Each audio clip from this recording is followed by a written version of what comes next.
Imagine a world restricted by the boundaries of a single village.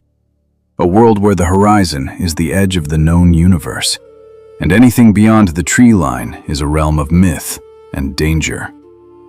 This was Suffolk, England in the 12th century. Life followed the tolling of the church bells and the cycles of the moon. But one summer afternoon, during the peak of the harvest, the rhythm of history was shattered by something impossible. Out of the deep, grassy wolf pits that gave the village its name, two figures emerged. They weren't invaders. They weren't ghosts. They were children. But as the villagers dropped their sides and drew closer, they realized the terrifying truth. These children were not like them. Their clothes were woven from a fabric no one recognized. Their language was a stream of sounds that defied understanding. And their skin was as green as the midsummer leaves. This is the mystery of the Green Children of Woolpit, a story that has survived for 800 years, sitting at the intersection of medical anomaly, refugee tragedy, and perhaps something from another dimension entirely. Woolpit, in the year 1154, was a place of deep superstition. The village sat near ancient earthworks and pits designed to trap the wolves that still prowled the English countryside. It was from one of these pits, the Woolpit, that the children climbed. The accounts come to us from two of the most respected chroniclers of the time, William of Newburgh and Ralph of Coggeshall. They weren't writing fairy tales. They were attempting to record the strange realities of the reign of King Stephen. The chroniclers describe a scene of total bewilderment.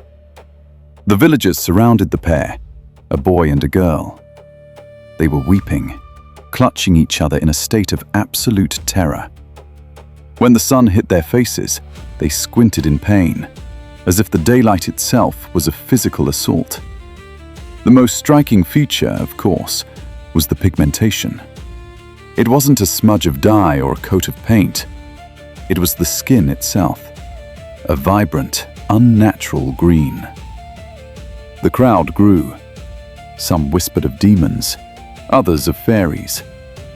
But the law of the land prevailed, and the children were taken to the home of Sir Richard de Carne, a local knight who would become the primary witness to their slow transformation.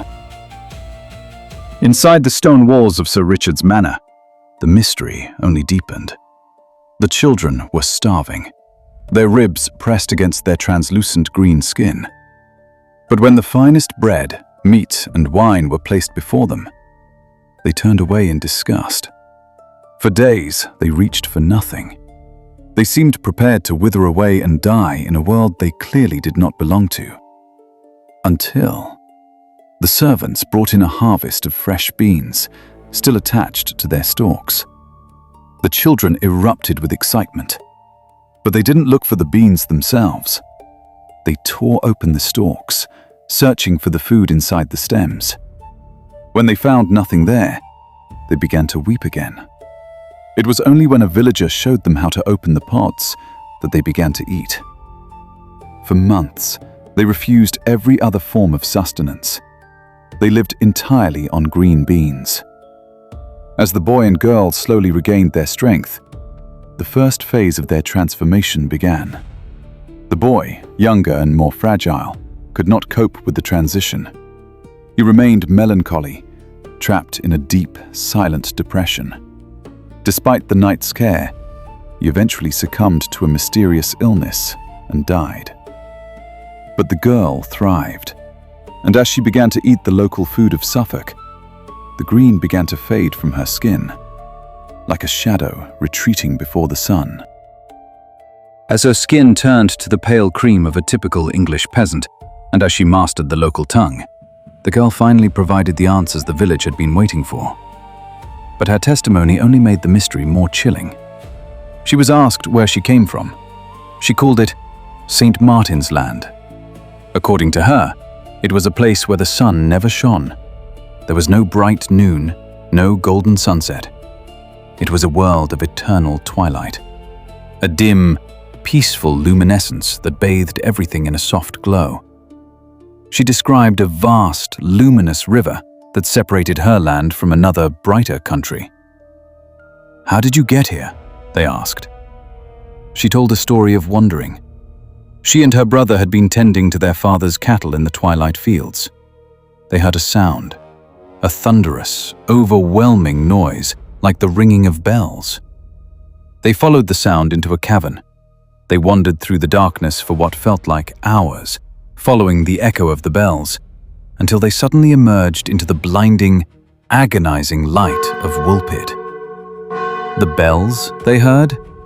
The villagers realized with a shiver that at that very moment, the bells of the local abbey had been ringing for service. Had these children literally walked through a hole in the fabric of the world? Now, we must step back from the twilight of St. Martin's Land and look through the cold lens of science. Historians and doctors have spent centuries trying to diagnose the green children. The most popular theory is a condition called chlorosis. In the 19th century, it was known as the green sickness. It is a specific type of iron deficiency anemia.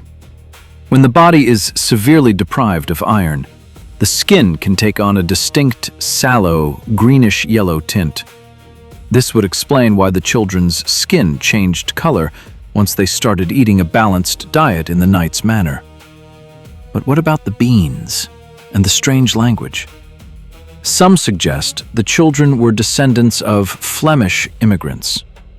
In the 1200s, Flemish weavers were often persecuted and killed in regional ethnic cleansings. Perhaps their parents were murdered in a nearby forest. The children, traumatized and lost, might have hidden in ancient flint mines or caverns for weeks, suffering from malnutrition and developing green sickness. When they finally emerged, their strange language was simply a Flemish dialect that the uneducated Suffolk villagers had never heard. It is a logical, grounded explanation, but it doesn't quite account for the girl's insistence on a world without a sun. For those who find the Flemish theory too boring, there are darker, more expansive possibilities. In the late 20th century, some researchers suggested that the children weren't from a different country, but from a different vibration. The concept of thin places is old in British folklore. Spots where the veil between our world and another realm is worn thin. Could St. Martin's Land be a parallel dimension? A pocket of existence tucked beneath the surface of our own reality? Some ancient astronaut theorists have even gone further, suggesting the children were the survivors of a crashed craft, or an accidental teleportation from a planet with a different atmospheric composition, one that required green skin to process light. While this sounds like science fiction, it mirrors the girl's description perfectly. A world of twilight, a sudden transition through a tunnel, and a temporary physical reaction to our sun. To the medieval mind, they were fairies or dwellers of the mounds. To us, they are either a medical tragedy or a glitch in the matrix. The boy was gone, but the girl, who was eventually baptized and given the name Agnes, lived a full human life. She grew up to be, in the words of the chroniclers, rather loose and wanton in her conduct, a polite medieval way of saying she was quite rebellious and free-spirited. She eventually moved to the town of King's Lynn and married a senior official of the king. She never recanted her story. Until her dying day, she maintained that she was born in a land of twilight, that she had followed the sound of bells through a cave, and that her skin had once been the color of the forest floor. She became a living bridge between the mundane and the impossible, an immigrant from a place that, by all maps of the time, didn't exist. The green children of Woolpit remind us that history is not just a collection of dates and kings. It is a collection of shadows. Between the lines of our recorded past, there are moments that defy logic.